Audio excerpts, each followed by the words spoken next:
Ang mabuting balita ng Panginoon ayon kay San Juan.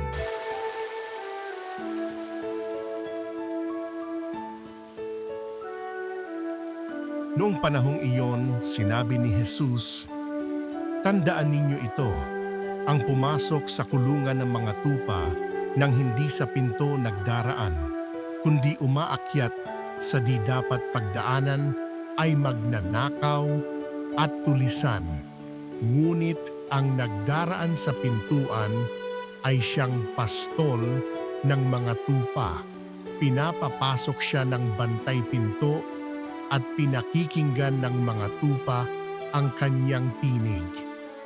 Tinatawag niya ang kanyang mga tupa sa kani-kanilang pangalan at inilalabas sa kulungan.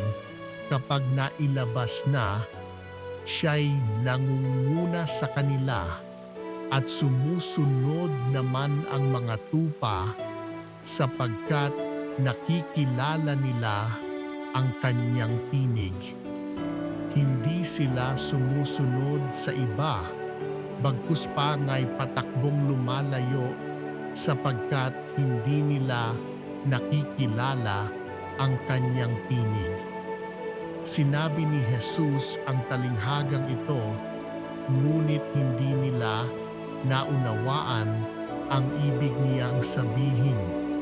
Kaya't muling sinabi ni Jesus, "Tandaan ninyo, ako ang pintuang dinaraanan ng mga tupa.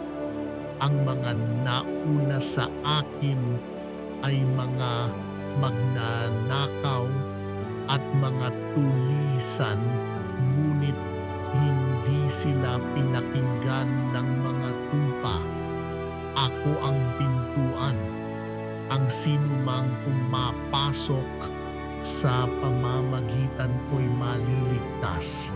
Papasok siya't lalabas at makatatagpo ng pastulan. Kaya lamang pupunta rito ang magnanakaw ay upang magnakaw, pumatay at magwasak. Naparito ako upang ang mga tupay magkaroon ng buhay, isang buhay na ganap at kasiyasiya." Ang mabuting balita ng Panginoon